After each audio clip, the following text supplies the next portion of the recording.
Bienvenue à tous. J'espère qu'on aura un peu plus de participants au fur et à mesure de notre webinaire. Ce webinaire s'intitule Immuniser vos relations d'affaires en Turquie, et réussir la sortie de crise du Covid, ou de la Covid plus justement, ne nécessite-t-il pas d'être plus présent localement. Donc, on aura plusieurs points. Déjà pour vous dire où nous en sommes aujourd'hui, à la fois sur la situation sanitaire et la situation économique en Turquie. Vous présenter également un cadre des affaires qui vous sera probablement familier, pour ceux qui connaissent un petit peu le pays, et des fondamentaux également solides en dépit de la crise. On arrivera ensuite à un deuxième point qui expliquera justement comment fonctionnent un petit peu les Turcs. Vous comprendrez la raison pour laquelle il faut du coup être encore plus présent, on va dire physiquement sur le territoire. Et ensuite, les différentes solutions qui peuvent s'offrir à vous. Bien évidemment, je vais les balayer. Je ne pourrais pas rentrer trop dans le détail pour chacune d'entre elles, mais on pourra à l'avenir échanger davantage sur tout ça. Alors, au niveau de la situation sanitaire, elle est globalement sous contrôle. En réagissant très rapidement et en faisant le choix de ne pas anéantir complètement la vie économique du pays, les autorités turques ont plutôt bien géré la crise en s'appuyant en fait sur deux fondamentaux. Le premier, c'est un confinement ciblé, doublé d'un nombre important de dépistages et d'une infrastructure médicale de pointe. On a moins de 190 000 cas décelés aujourd'hui, plus de 160 000 personnes guéries et moins de 5 000 décès. Et le deuxième point, c'est la mise en place également d'un programme de soutien économique assez important en termes de chômage partiel, de crédits spéciaux aux structures en difficulté, des aménagements fiscaux. Tout ça a mené à une reprise progressive des différents vols, notamment internationaux, où nous, Français, pouvons nous rendre en Turquie sans difficulté aujourd'hui. Sur la situation économique, les signaux sont plutôt bons aujourd'hui.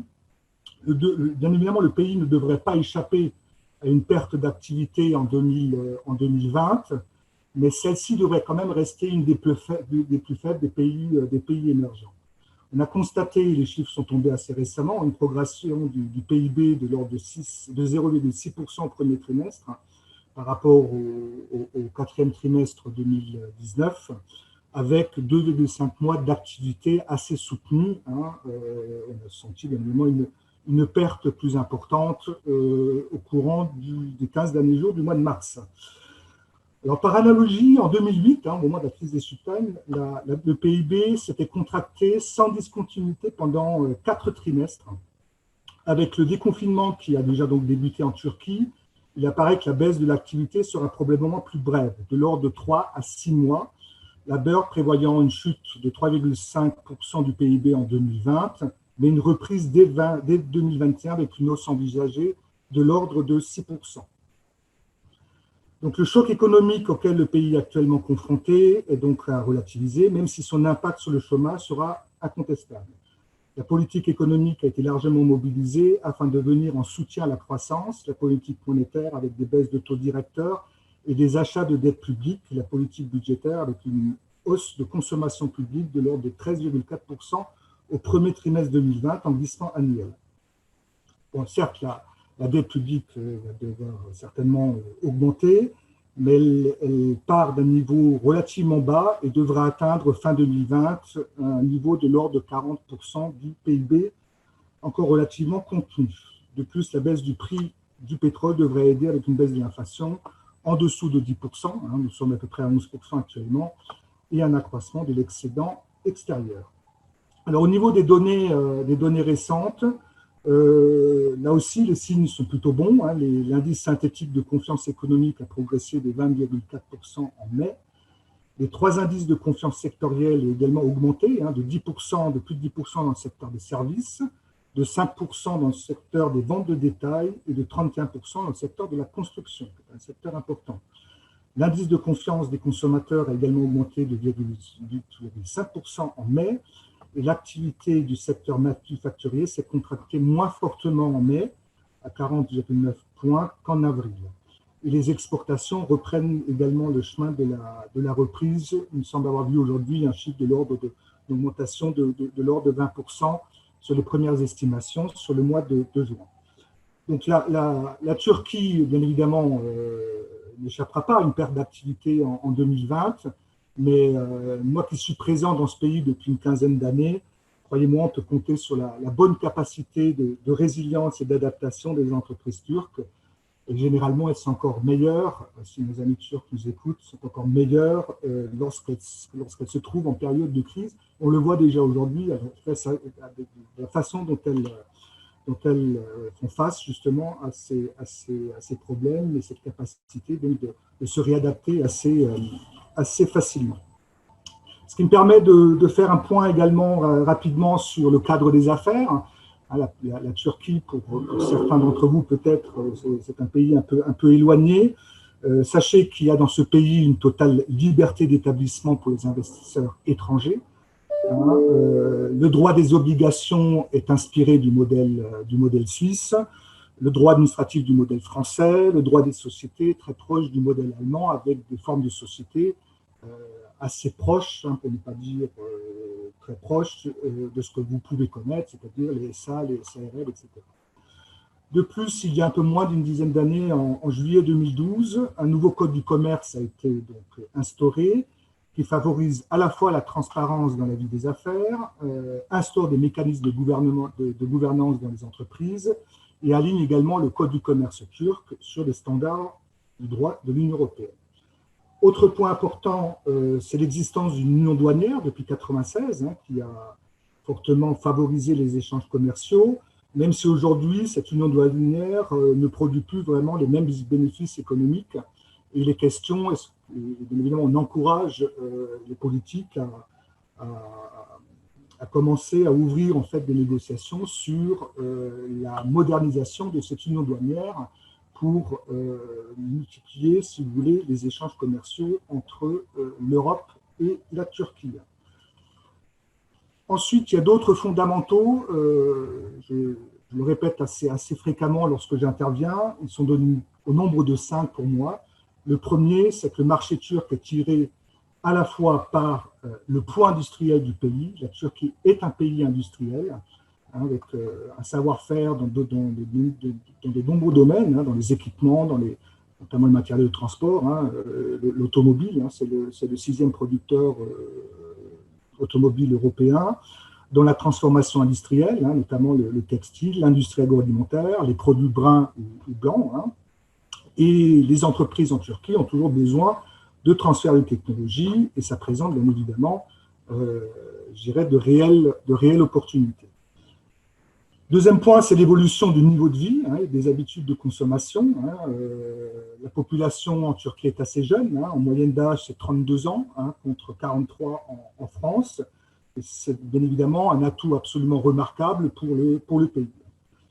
Le pays compte 82 millions d'habitants, plus de 55% ont moins de 35 ans. Il y a l'équivalent d'une vingtaine d'agglomérations qui dépassent le million d'habitants, donc il y a quand même une concentration urbaine assez importante. La classe moyenne représente à peu près 40% de la population et le PIB par habitant a quasiment triplé depuis 2002. Donc on est à peu près à $9 000 aujourd'hui. Troisième point, c'est la convergence du pays avec l'Union européenne, j'en ai parlé.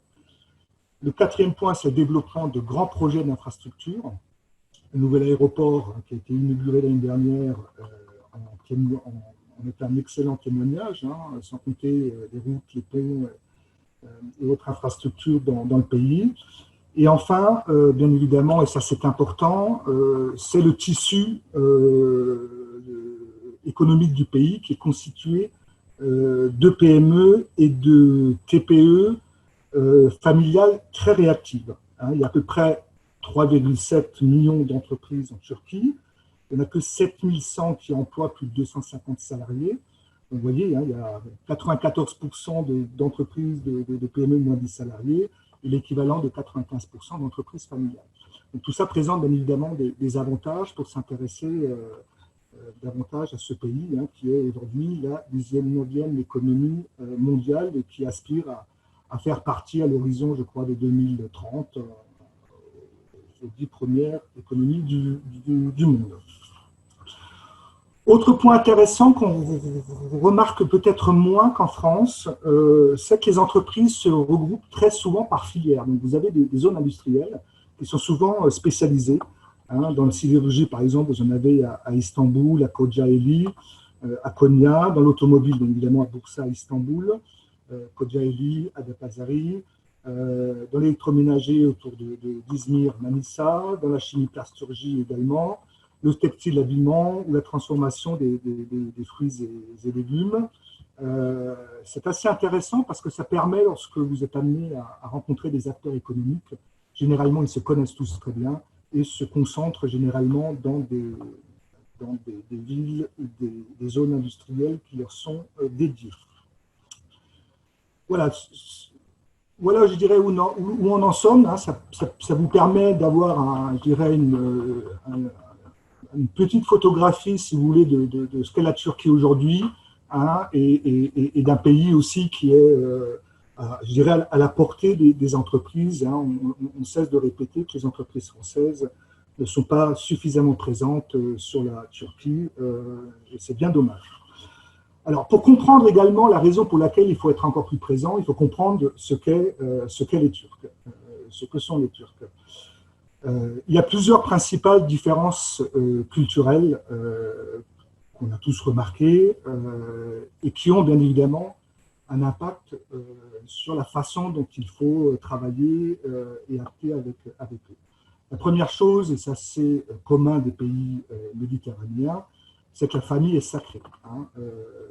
L'importance des traditions, le respect des aînés. En Turquie, l'enfant est également roi, hein, tout lui est un peu permis, hein, donc là aussi ça peut de temps en temps amener certaines personnes à surréagir hein, en certaines situations.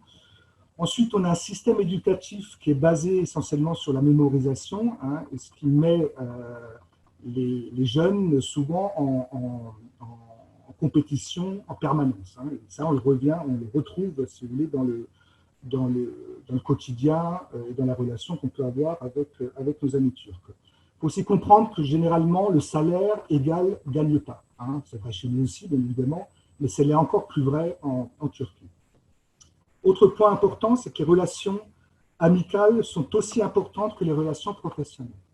Hein, dans une relation d'affaires, la confiance passe également par l'amitié. Hein, et donc, il faut en tenir compte dans ce cadre-là. On ne retrouve pas forcément en Turquie la même séparation entre vie professionnelle et vie privée que celle qu'on peut avoir en vigueur en France. Le rapport au temps également est fondamentalement plus souple en Turquie que dans le modèle, on va dire, occidental ou dans le modèle français. On a plutôt en Turquie une conception un petit peu élastique du temps. Ce qui ramène de temps en temps à ce que les délais ne soient pas toujours respectés. Le fait de pouvoir faire aussi plusieurs choses en même temps, et ça on le voit chez nos amis turcs également, hein, est souvent valorisé. Hein, donc vous avez souvent des personnes qui ont des activités très, très différentes, notamment professionnelles, hein, qui peuvent passer d'un secteur à l'autre sans trop de difficultés. Ensuite, comme je vous l'avais dit, la compétitivité est très forte, hein, liée au système scolaire qui a créé en fait des réflexes très individualistes très souvent. L'idée d'une tâche commune à accomplir est souvent un peu plus difficile en Turquie, d'où l'importance d'avoir une relation vraiment de confiance avec une personne au sein même de l'entreprise qui sera essentiellement votre contact dans cette structure. L'organisation est également très hiérarchique. Hein, à partir du moment où vous avez des entreprises familiales, hein, vous pouvez comprendre que la notion de hiérarchie et de respect est bien évidemment importante.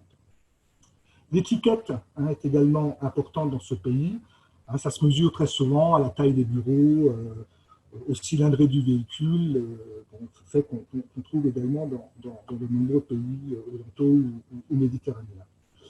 Ensuite, les gens travaillent un peu plus en silo, hein, plus que par équipe, même si on constate qu'en période de crise, là aussi, les Turcs, généralement, se mettent tous ensemble pour pouvoir affronter les difficultés et en sortir en équipe. Je vais simplement vous lire un point intéressant d'un spécialiste qui résume assez bien ce que je viens de dire. Il s'appelle Alouk Sijimolu, hein, qui est un spécialiste de la communication marketing. Je vous le dis, hein, l'Anatolie a été le berceau de plusieurs cultures depuis des siècles. Il est donc impossible de comprendre les gens de ce pays ni leur comportement selon des normes occidentales. Il ne faut jamais oublier que nous sommes des Anatoliens et des enfants d'un passé multiculturel. En fait, nous sommes des êtres contradictoires. Nous sommes à la fois nous et je. Nous sommes très ouverts aux nouveautés, mais aussi très conservateurs. Donc, la personne qui a compris ça, généralement, a tout compris et fonctionne plutôt bien en Turquie. Donc, en conclusion, on peut dire que la Turquie ne répond à aucun standard. Elle est plutôt méditerranéenne dans les relations humaines et plutôt anglo-saxonne dans la conception des affaires, dans la conception de la réussite. Alors, tout ça, bien évidemment, a une conséquence dans la vie des affaires. Hein. Et ça, il faut bien évidemment le comprendre, et toujours une fois de plus, hein, avec le fait de bien comprendre qu'une présence dans le pays est toujours plus utile, hein, que de traiter à distance. Hein. C'était dans cet esprit-là, d'ailleurs, que ce webinaire a été fait. Il faut bien comprendre qu'il faut être en proximité avec nos amis turcs, surtout après cette crise-là. Alors, plusieurs points. Le premier, le marché turc fonctionne avant tout par réseau, hein, et réseau pluriel. Travailler seul sur ce marché depuis la France sans intermédiaire ou personnel local est quand même compliqué. On a tendance à dire que les relations sont au pouvoir en Turquie et que les portes restent fermées si on ne vous aide pas à les ouvrir. Hein. Donc, importance d'avoir quand même un point d'ancrage dans le pays. Se tenir, bien évidemment, informé des évolutions dans un pays où tout change, tout bouge plus rapidement qu'ailleurs, en tout cas qu'en France. On est plus dans une culture de la réactivité où il y a moins de place pour l'anticipation et la vision à long terme qu'en France. Hein. Donc, il faut là aussi être réactif. Lors des entretiens, se laisser guider, bien évidemment, par son hôte, hein, qui a une notion de l'hospitalité absolument exceptionnelle, et éviter, bien évidemment, d'aborder des sujets un peu délicats ou passionnés. D'autant plus que nous, Français, nous sommes souvent perçus comme comment on pourrait dire, des problem makers, hein, un peu compliqués, un peu secs, un peu hautains, voire même arrogants, arrivant un petit peu en pays conquis. Hein. Ça nous a été souvent dit et reproché. Hein. Donc, lorsque vous venez en Turquie, laissez-vous vraiment guider par le rythme que va vous imposer votre partenaire en Turquie.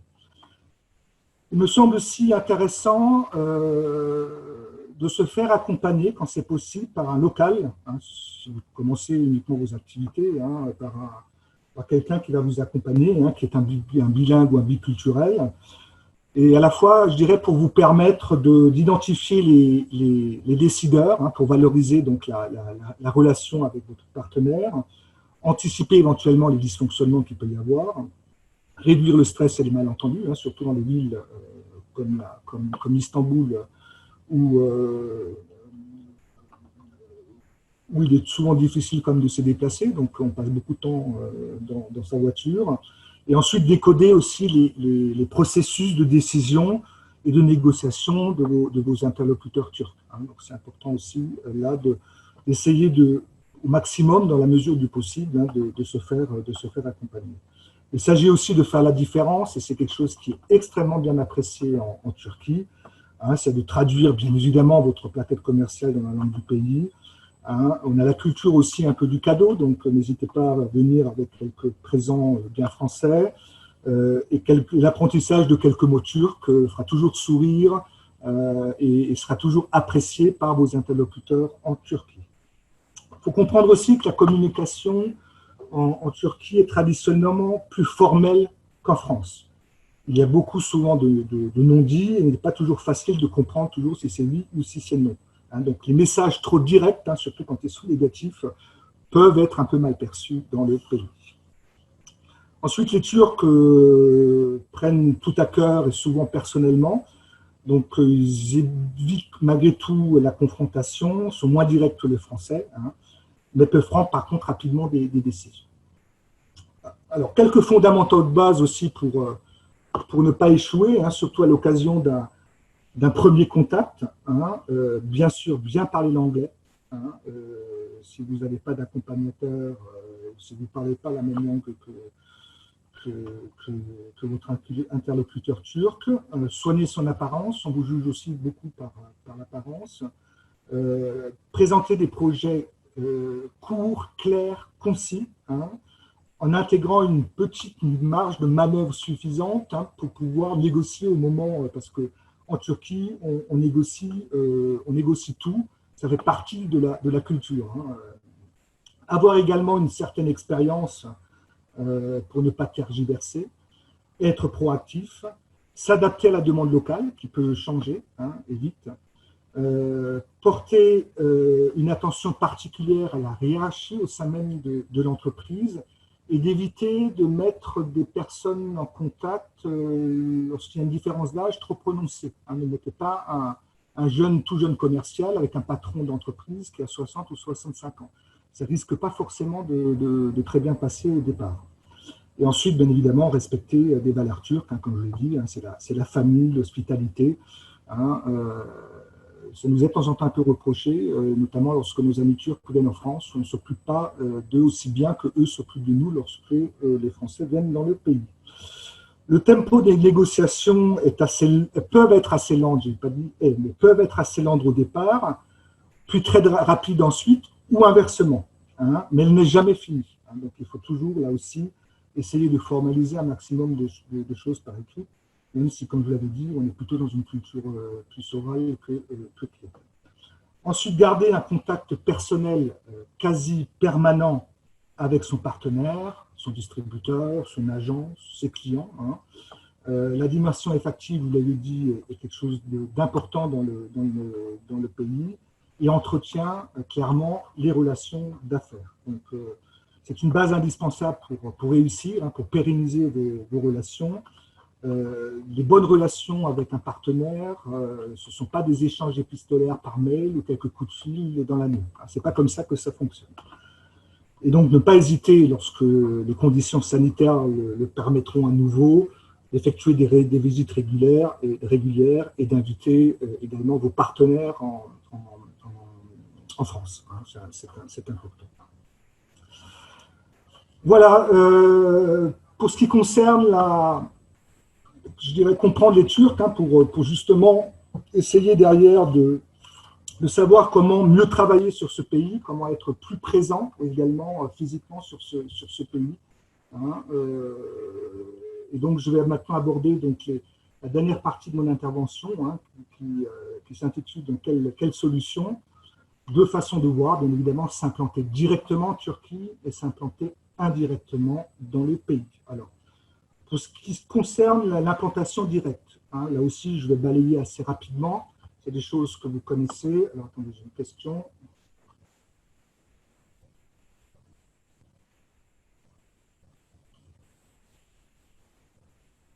Oui, alors on nous demande de dire que la France est également un pays attractif, bien évidemment, pour les Turcs en termes d'investissement. Si vous avez vu notamment les derniers chiffres des investissements turcs en France, hein, vous regardez sur le site internet de Business France, vous avez un rapport assez complet.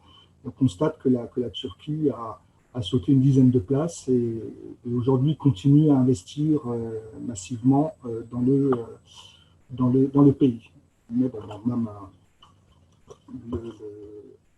l'objet de mon intervention est surtout de faire comprendre aux Français qui travaillent déjà sur la Turquie, que souhaitent le faire, hein, donc, que d'être plus présent physiquement sur le pays est un gage de réussite.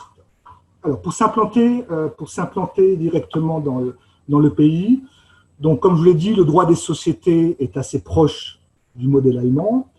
Vous avez la société à responsabilité limitée qui s'appelle la Limited Şirket, hein, où vous avez la possibilité d'avoir un seul associé, hein, personne physique ou morale, un capital minimum de 10 000 livres turcs à libérer dans les 24 mois qui suivent l'immatriculation du registre du commerce. 10 000 livres turcs, c'est 1 500 € à peu près. Hein. Ils peuvent être administrés par un ou plusieurs gérants, personnes physiques ou morales. Au moins, des gérants doivent avoir la qualité d'associé. là aussi, c'est une forme de société qui vous est familière. Ensuite, vous avez la société anonyme, qui s'appelle l'anonyme Shirket. Là aussi, possibilité d'avoir un seul actionnaire, personne physique ou morale. Donc une société française peut créer une filiale en Turquie en étant le seul actionnaire. Le capital minimum est de 50 000 livres turcs. Là, 25% à libérer avant l'immatriculation de la société, le restant dans les 24 mois qui suivent. Il est dirigé par un conseil d'administration qui peut se composer d'un administrateur unique. Il n'est désormais plus requis que les membres du CA et la qualité d'actionnaire. Ces gérants et membres du conseil d'administration peuvent être des ressortissants étrangers, résidents ou non résidents en Turquie. Donc, vous pouvez très bien créer votre société, quelle que soit sa forme d'ailleurs ici, sans être forcément résident dans le pays. Vous pouvez gérer cela depuis la France sans aucun problème. Alors, ces deux différentes structures se différencient essentiellement donc, dans leur montant du capital, vous l'avez compris, et dans la répartition des responsabilités et dans leur mode de gouvernance. Il est souvent un peu plus simple de modifier une SA que d'une SARL. Au niveau de la fiscalité, je ne vais pas rentrer dans le détail, il y a un impôt sur les sociétés qui est de 20%, il y a une retenue à la source qui s'appelle le stoppage de 15% qui est applicable pour les dividendes distribués. L'impôt des personnes salariées est progressif en fonction de la somme gagnée sur une année fiscale et peut varier entre 15 et 40%.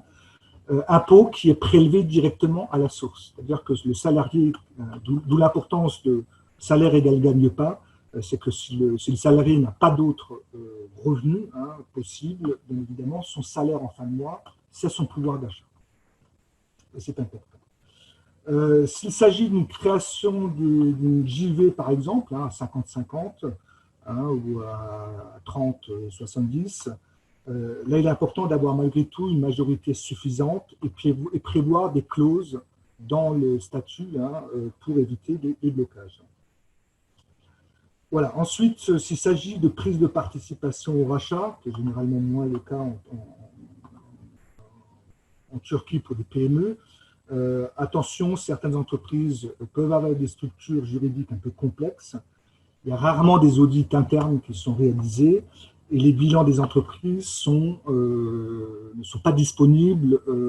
C'est-à-dire que la plupart des entreprises, les 99% des entreprises, n'ont aucune obligation à déposer leur bilan afin que cela soit public, comme ça peut l'être en France. Donc, bien évidemment, ils ont des déclarations fiscales, des bilans, des comptes de résultats déposés auprès du fisc turc, mais ceux-là ne sont pas forcément disponibles.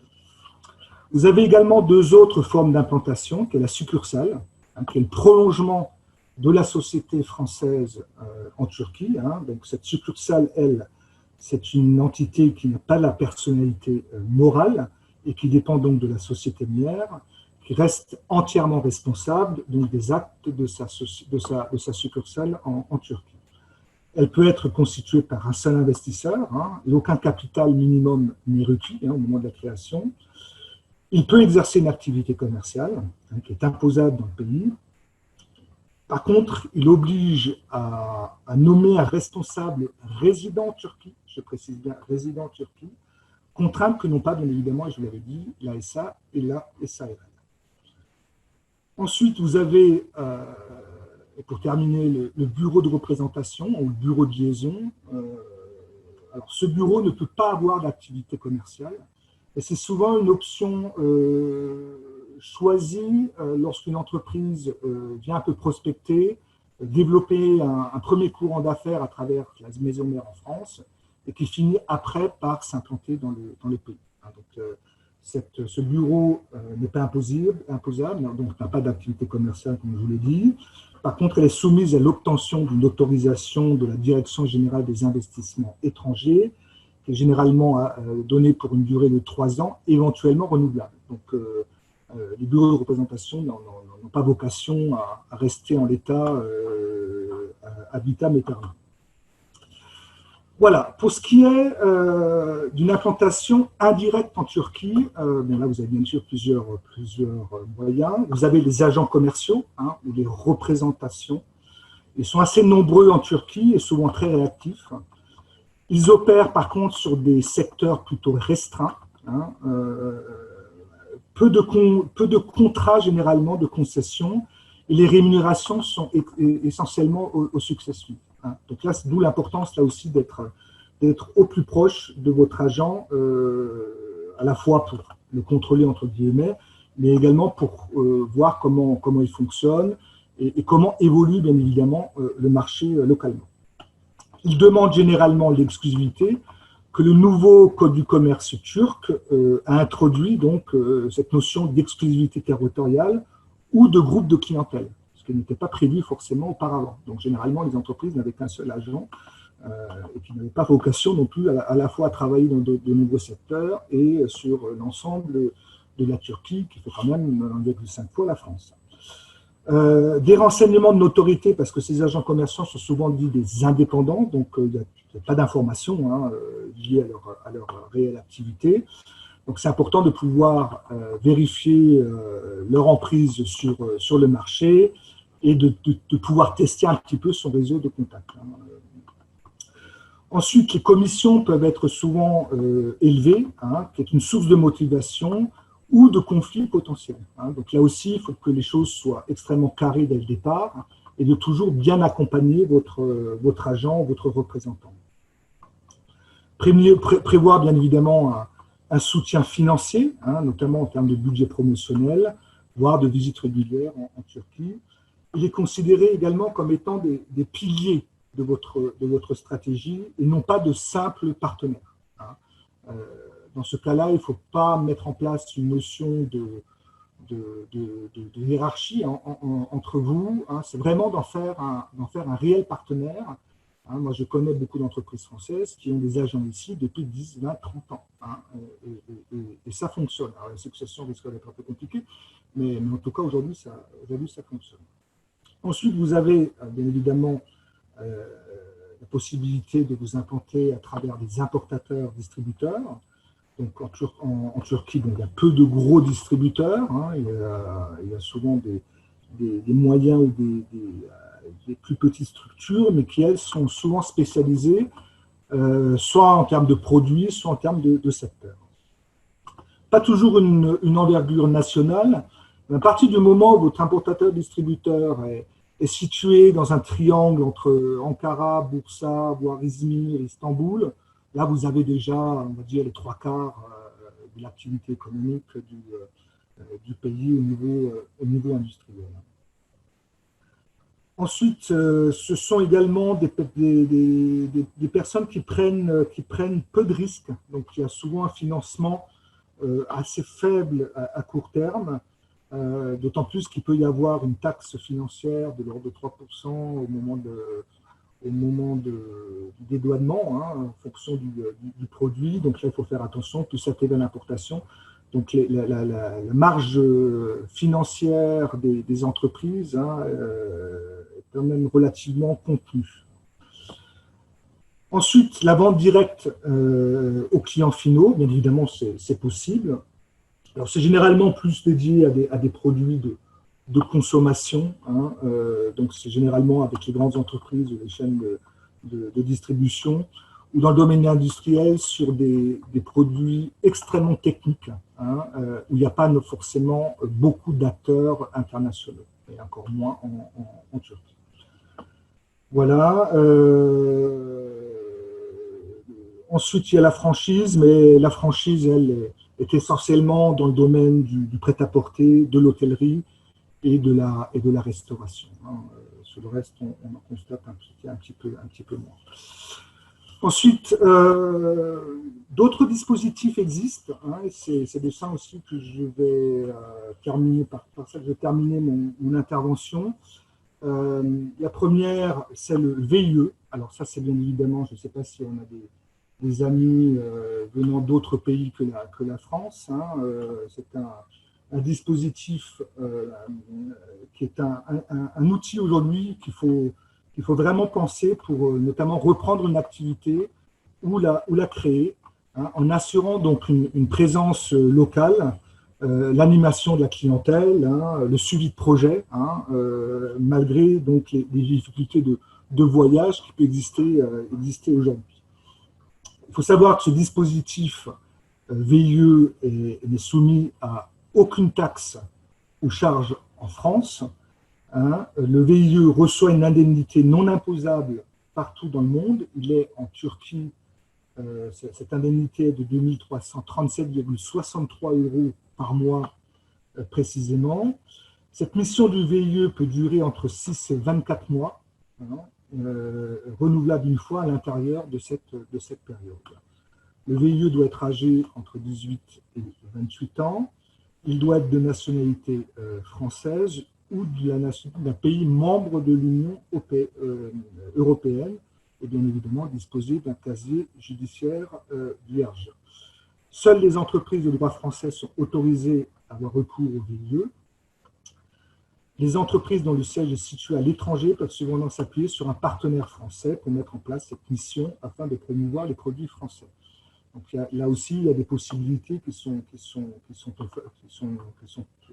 permises, hein, à travers ce dispositif, hein, qui présente un avantage certain. J'ai vu moi-même en Turquie un nombre de VIE qui sont venus travailler pendant 12 mois, qui ont pris après 12 mois, 24 mois, qui ont pris après la responsabilité de la filiale qu'ils ont su faire développer. C'est souvent une bonne façon de travailler sur ce marché. C'est aujourd'hui le VIE, hein, le dispositif VIE est un des piliers du plan de relance du gouvernement français, en coordination donc avec la Team France Export, mais également avec le réseau des chambres de commerce françaises à l'international, hein, dont fait partie notre chambre, hein, puisque nous sommes référents Turquie pour à la fois l'hébergement des VIE et le portage salarial. Alors, bien évidemment, tout ça représente un coût, hein, il y a des coûts liés au salaire à verser, hein, qui est pris en charge par l'entreprise, plus les coûts dans le pays même, mais globalement, sur une année, entre le coût, si vous voulez, que vous payez en France et les coûts que vous avez en Turquie, c'est un budget avec les frais de voyage de l'ordre de 40 à 50 000 €. Hein, pour une PME qui veut vraiment prendre pied sur ce marché, hein, en ayant quelqu'un sur place. Et en Turquie, très souvent, ce sont des franco-turcs, hein, qui viennent, hein, puisque bien évidemment, il est important que la personne puisse maîtriser la langue locale. Alors pourquoi est-ce que ce dispositif est intéressant? Il présente une souplesse, hein, nouvelle, notamment du fait que les entreprises ont la possibilité de s'adapter plus facilement aux besoins et à la réalité de l'activité pendant la crise, hein, donc ce qui est important. Le VIE peut être partiellement en télétravail, hein, ce qui est permis aujourd'hui, dans le cadre des dispositions, bien évidemment, de votre entreprise. Hein. Le fait d'avoir un jeune talent formé sur place est un investissement précieux pour l'avenir, hein, de votre société, pour son avenir également. Et il peut démarrer sa période de formation et d'intégration dans les équipes en France, hein, compte tenu de la situation actuelle, en attendant de rejoindre physiquement son pays d'attache. Voilà. Donc, à titre indicatif, nous, le coût d'hébergement, donc de portage salarial, puisqu'il faut recruter localement le VIE, plus la mise à disposition d'un bureau avec toutes les facilités possibles, c'est un coût de 1 400 € par mois.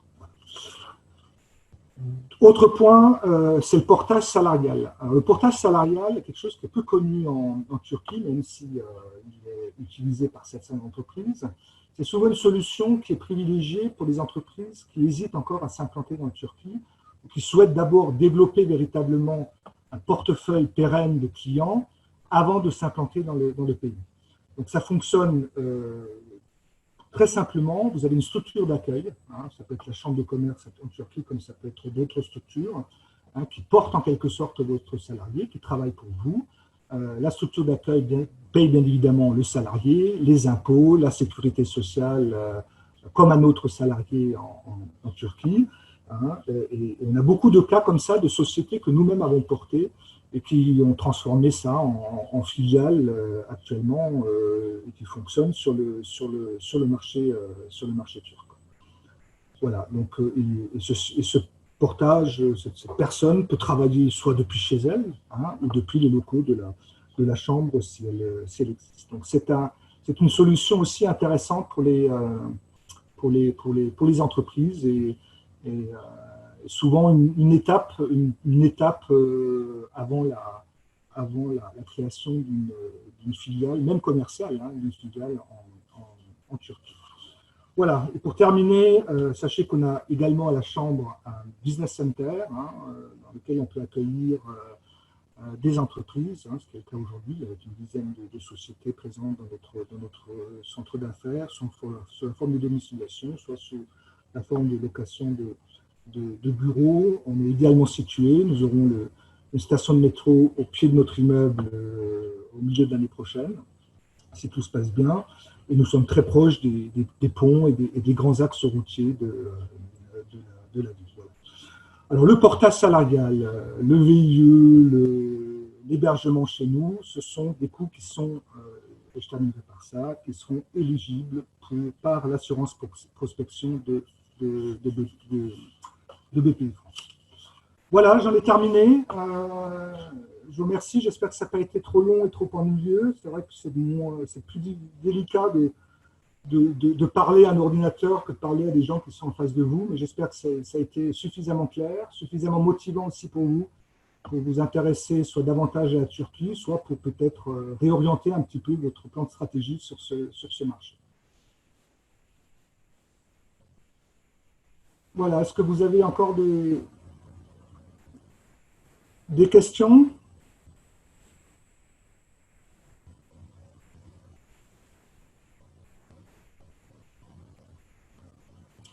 Non, il me reste alors, j'attends peut-être s'il y a quelqu'un qui écrit.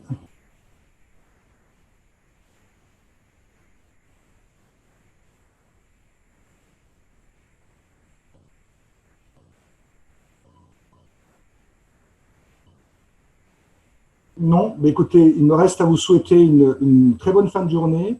Vous avez la possibilité, bien évidemment, de nous joindre. Hein. Vous avez le site internet de notre chambre, hein, sur lequel vous avez beaucoup d'informations, hein, et par internet, par email, pardon. J'essaierai donc de vous répondre dans les meilleurs délais possibles, sachant que notre chambre est toujours encore en confinement et reprendra au début du mois de juillet. Merci à tous, bonne continuation et portez-vous tous très bien. Merci.